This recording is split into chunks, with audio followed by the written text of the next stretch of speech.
나는 밀리터리 덕후다. 본격 밀리터리 팟캐스트 밀떡을 시작합니다. 정치와 함께 경례 밀떡. 바로 안녕하세요, 박찬준입니다. 안녕하세요, 놀러온 남자 정명섭 정작입니다. 안녕하세요, 월간 플래툰 이준규 기자입니다. 네, 이렇게 밀떡이 시작됐습니다. 이번에 이제 처음 멘트 때 좀 달리 가보려고 했는데 말이 또 샜네요. 네, 괜찮습니다. 살짝 네. 그랬습니다. 네. 여러분 애교로 봐주시고요. 네. 자, 이렇게 밀떡이 아주 그냥 해피하게 시작됐습니다.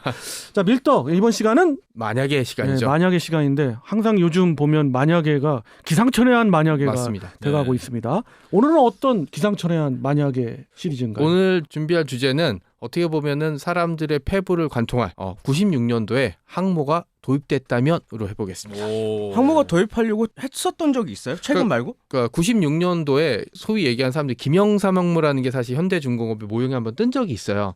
그때 이제 그 유명한 김영삼 대통령의 버르장머리 발언이 나올 때였거든요.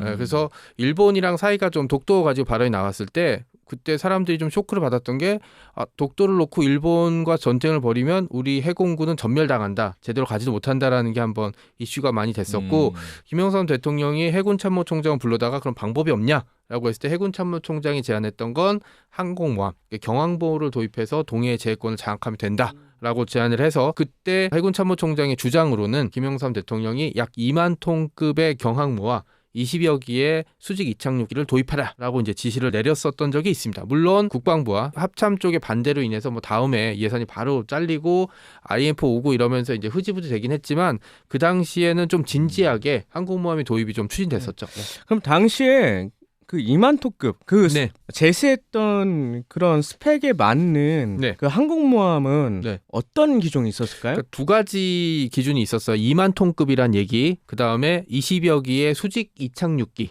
요거는 딱 하나 가장 비슷한 게 뭐냐면 영국의 인빈시블급이었죠. 포클랜드 전쟁에서 활약했던 딱 2만 톤 만재 배수량 2만 톤 조금 넘고 약 20여 개의 해리어를 실을 수 있었습니다. 그리고 조금 작은 게 이탈리아의 주세페 가리발디급, 이게 한 2만 톤 조금 아래. 그 다음에 프린시페 데 아스투리아스급, 이게 제2함 컨셉을 받아들인 게 조금 더 작았죠. 네. 근데 실질적으로 그 당시 이제 검토했던 거는 만재 배수량으로 이제 2만 톤을 본 게 아니고 기본 배수량으로 맞습니다. 본 거죠. 기본 배수량 2만 톤급을 본 거고 말씀하신 그런 사례는 맞고요. 그런데 그 이후에 이제 흐지부지 됐고. 네. 네. 그리고 이제 제가 자료를 더 보다 보니까 요 얘기한 인빈시블급이나 서방권 경항모보다 사실 조금 더 근접했던 게 하나 있었어요. 지금 얘기하신 이제 아마 기준 배수량 얘기로 맞는 건 뭐냐면 또 하나 있었죠. 네, 키예프급 항공 중순양함입니다. 우리 분명히 항공모함을 도입하라고 했는데 왜 항공 중순양함이냐? 이제 이거는 러시아의 키예프급이 가지고 있는 설계 교리 때문이긴 한데요. 러시아 같은 경우는 뭐 미국 해군에 대항할 수 없는 수준의 소규모 해군이기 때문에 중무장과 과무장으로 이제 대표되는 무장들을 했었고요. 이걸 또 어떻게 보면 비슷하게 따라했던 게 바로 우리나라였거든요. 우리나라 역시 해군력이 부족했기 때문에 막 배에다가 함포 달고 미사일 달고 기관총 달고 하면서 과무장을 했던 적이 있어서 의외로 저는 키예프급이 도입이 굉장히 유력해졌고요. 그 다음에 몇 가지 행운만 거쳤으면은 오히려 들어올 수 있었던 게 당시에 러시아가 경제난으로 인해서 키예프급을 이제 고철로 매각을 했었어요.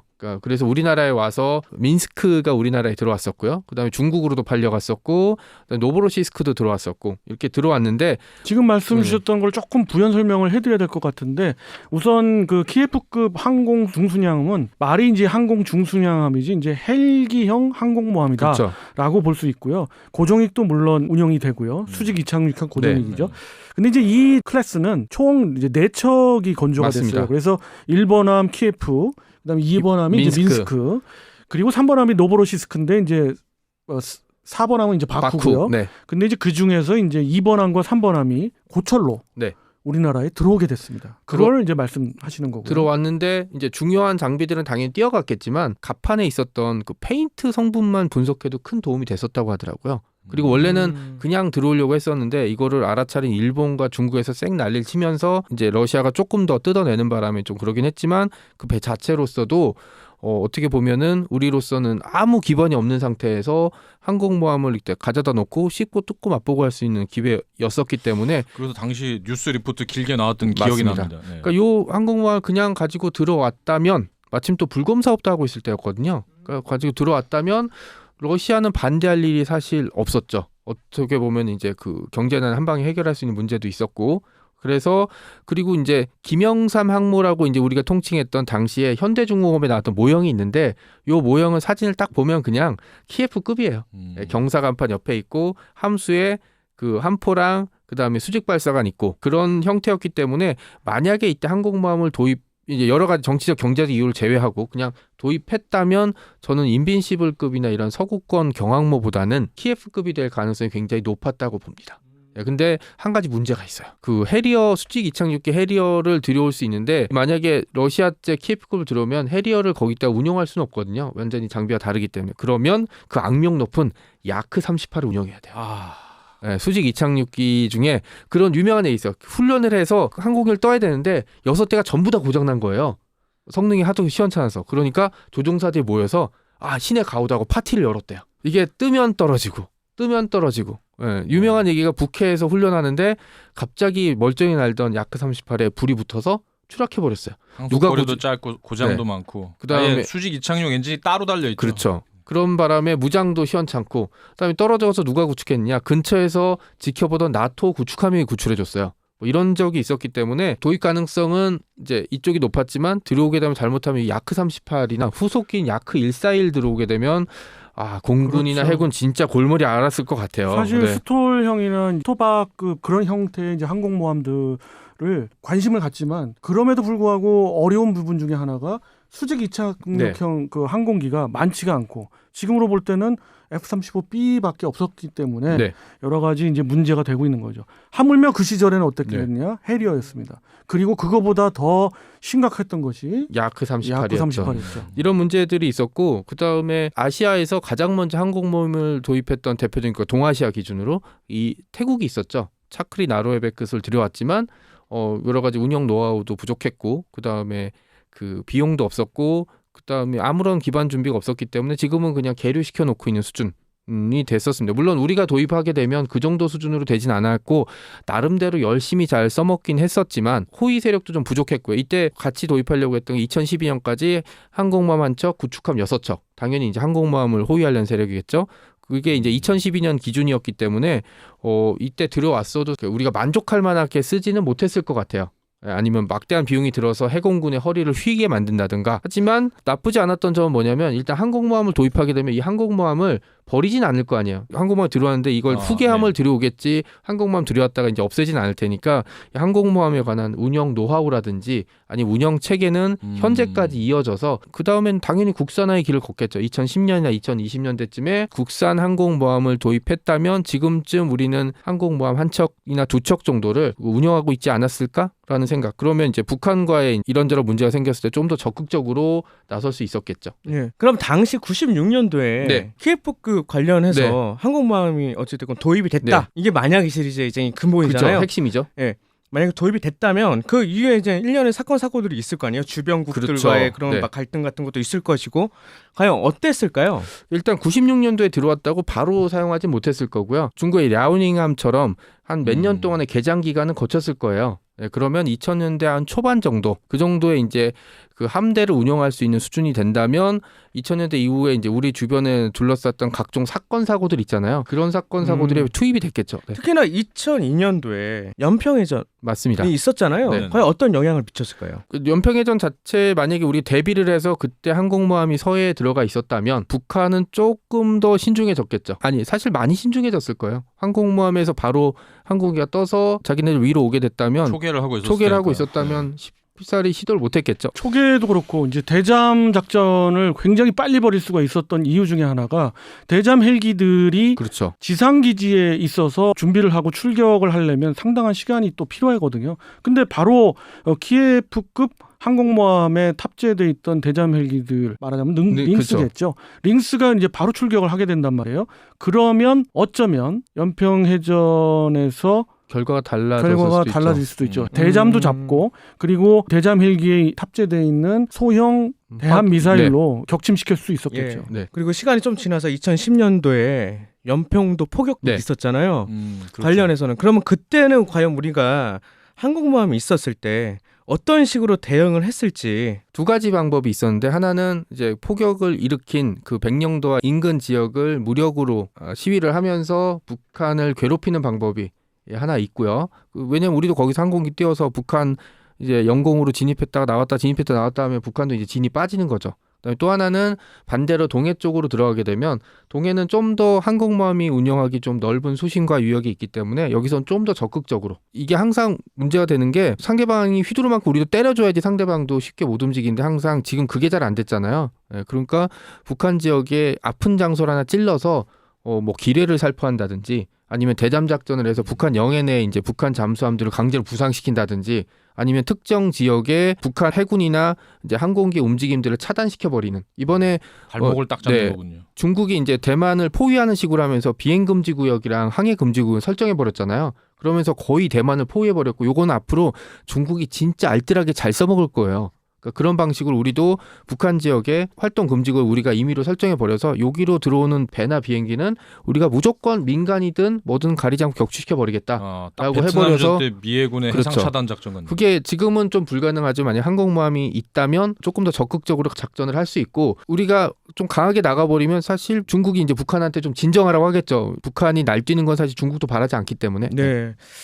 네, 북한도 북한이지만 독도를 가지고 일본이 네. 뭐 시 비슷하게 한다거나 한간엔 그런 얘기도 있으니까 제가 네. 그냥 일반의 입장에서 네, 말씀을 드리자면 일본이 독도에 도달하는 시간과 네. 우리나라 대한민국에서 독도에 도달하는 시간 그리고 그 연료의 문제 맞습니다. 이런 부분에 대해서 왈가왈가 사실 말이 많잖아요. 우리나라가 부족할 수 네. 있다라는 이야기가 있으니까 과연 어떤 식으로 우리가 만약에 독도 관련해서 대응을 할지 항공모함이 있다면 항공모함이 들어오게 되면 저는 1월 1일에 매년 독도를 배경으로 항공모함이 사진 찍을 것 같아요. 네, 그렇게 하고 그다음에 동해에서 기동훈련할 때 어디 기동훈련 하겠어요. 당연히 이제 독도 주변에서 하게 되면 물론 일본이 횟가닥해서 뭐 공격을 하거나 이러지 않는 이상 항공모함을 가지고 있지 않고는 긴장관계, 대치관계에 있어서 엄청난 차이가 있을 수 있거든요. 특히 일본이 당장 항공모함을 도입하지 못한다면 우리가 가지고 있는 항공모함이 독도 주변 순찰하게 되고 항공기 띄우면 거기에 이제 일본 전투기가 들어와서 대치하고 이렇게 되면 좀 더 우리가 주도권을 잡을 수 있겠죠. 그러니까 대치 시간을 말씀 주시는 네. 것 같아요. 그런 면에 있어서 굉장히 유리하죠. 그리고 항공모함이기 때문에 어떻게 보면 이동을 자유롭게 할 수 있잖아요. 그래서 상황에 따라서 빨리 기동할 수가 있고 그렇게 대처할 수가 있어. 항공모함이 갖는 이점들을 너무 많은데 그런 것들이 한반도에서 다 구현이 되는 거예요. 이 항공모함을 그때 가졌다면은 이제 그 이상의 대전제를 저는 이제 조금 달리보고 있는 네네. 것뿐이고 가장 중요한 건 플랫폼의 다변화. 타격할 수 있는 플랫폼의 다변화예요. 공군이 다 처리 못하는 것들을 항공모함의 함재기들이 처리할 수 있다. 그렇게 되는 거죠. 말씀대로 독도 문제도 마찬가지인 거죠. 똑같아요. 그다음에 또 하나 할 수 있는 게 이제 대잠 헬기를 많이 실을 수 있기 때문에 여차하면 이제 전투기를 좀 내리고 대잠 헬기 실으면 동해 같은 곳에서 대잠 작전을 할 때 사실 엄청나게 장점이 있을 수 있거든요. 항속거리 같은 것도 커버가 맞습니다. 되고. 우리가 그 이후에 작전시간도 그 이후에 일어났던 사건 중에 또 대표적인 게 천안함이잖아요. 맞습니다. 천안함을 피격했을 때 그 대잠 잠수함을 잡을 수 있는 대잠 작전에서는 너무도 유리한 거죠. 맞습니다. 근데 이제 이런 모든 것을 보다 보면은 결론적으로 이걸 통해서 항공모함이 필요하다라는 쪽으로 귀결이 되는 것 같고요. 항공모함 반대론, 항공모함 찬성론 또 이제 이야기가 되겠습니다만은 결국 이야기했던 핵 추진이 네. 여기에도 가는 겁니다. 그렇죠. 추진 전동기를 굉장히 대형으로 만든다는 얘기는 수상함이 훨씬 에너지가 필요하거든요. 네네. 그 전기 에너지를 모두 흡수할 수 있는 그런 추진 전동기가 두 축이 일타 쌍핀 거죠. 그렇죠. 뭐 잠수함에서도 쓸 수 쓰이고 있고 수상함에도 쓸 수 네. 있고 더 나아가서 항공모함의 핵 추진으로 간다는 얘기예요. 근데 한 가지 좀 걱정되는 부분이 이제 97년, 98년에 이제 IMF 예, 그다음에 그게 바로 직격탄이 왔기 때문에 도입한다고 그렇죠. 해도 두 척은 진짜 어려울 것 같고요. 한 척 정도. 그다음에 이후에 이제 운영 유지비라는 게 좀 막대하기 때문에 아직까지 이제 비용이 부족했던 해군과 공군에 막대한 부담이 될 수 있을 것 맞습니다. 같다. 네. 그런 측면에서 또 하나 덧붙이고 싶다면 만약 그때 결론을 내리지 않은 것이 오히려 다행이었을 그렇죠. 수도 있는 게 반면교사로 삼아야 될 게 바로 인도의 항공모함이거든요. 지금 앞서 이야기했던 4척의 항공 순양함 중에서 네네. 키예프급 항공 순양함 중에서 4번함 바쿠함이 바로 이제 개장을 거쳐가지고 네. 여러 번의 뭐 사고도 있었고 그래서 개장을 거쳐서 인도의 항공모함으로 맞습니다. 지금도 운영 중이잖아요. 근데 그 인도의 항공모함이 어때요 지금? 엄청난 많은 문제가 일으키고 문제가 있죠. 있고 특히 그 탑재 함재 기수와 그 맞습니다. 소티스 때문에 문제가 되고 있고 그것은 항공모함의 태생적인 한계 때문에요. 네. 그 러시아 항공모함은 운영을 그렇게 하려고 했던 게 아니고 고정익기를 마음대로 움직이고 활동하려고 했던 게 아니고 헬기와 함께 운영을 하려고 맞습니다. 했던 그런 사상 때문에 그런 것이고 따라서 우리가 차라리 그 당시에 포기를 했던 게 네. 오히려 낫다 하는 게 네. 또 하나 이야기가 하고 싶습니다. 예. 그러니까 뭐 도입해도 제대로 쓸 수 있지 없느냐는 여러 가지 문제가 있긴 한데 그나마 장점이라고 했던 건 항공모함을 도입해서 운영했던 노하우가 지금 쌓였지 않았을까. 그런 점은 네. 있어요. 네, 예. 그런 점이 있긴 하지만 직전력화가 가능하다. 뭐 모든 일엔 빛과 어둠이 있으니까. 네. 그러면 이제 항공모함을 다시 하려고 했으면 좀 설득력이 더 있겠네요. 그렇죠. 왜냐하면 그렇죠. 후기함을 뒤로가고 그 다음에는 2010년, 20년쯤에는 아마 우리나라 조선 기술이 발달하고 이제 전투 체계도 발달했기 때문에 자체 국산 항모를 그때 만들겠죠. 그리고 그때 그 안기부장인가요? 권영애 씨가 맞습니다. 이야기를 했던 네. 비밀 이야기를 했던 상황을 보면 3번함 들어왔을 때 우리가 벌써 닭 가가지고 뭐 해부까지 해가면서 네. 항공모함이 이렇게 설계가 됐구나 이런 수준에서 우리가 좀 더 건함 노하우. 그거를 바탕으로 우리식의 대한민국의 항공모함을 개발은 할 수 있었겠죠. 네. 여러 가지 여건이 있었다면. 그렇죠. 그러나 항모 전단을 꾸릴 수 있는 능력이 안 됐고 다른 측면까지도 뭐 수중 전력이랄지 이런 것까지 받쳐줘야 되는데 그 당시는 솔직히 말해서 시기상조였죠. 그런 그 상상을 결과를, 봤을 네, 때 그렇죠. 우리 정 작가님이 이야기하신 것이 너무도 행복한 상상이었고 그렇죠. 네. 우리도 그렇게 할 수도 있었어요. 예. 이게 저는 되게 현실적이라고 봐요. 지금 결론적으로 봤을 때는 우리가 이렇게 했었으면 하는 것도 있고 하지 네. 말아야 될 것도 그럼요. 있는 거고 네. 아니면 좀 부족하면 그걸 채워넣어야 된다는 그런 취지에서 보면은 만약 시리즈는 저는 되게 괜찮은 것 같아요. 아 그래요. 예, 이번 그 만약에도 상당히 행복한 네. 그런 상상이었습니다. 추가로 좀 내가 정 작가님께 질문을 한 가지만 드리면 항공모함을 이렇게 우리가 상상하면서 네. 지금 현 시점에 현실로 네.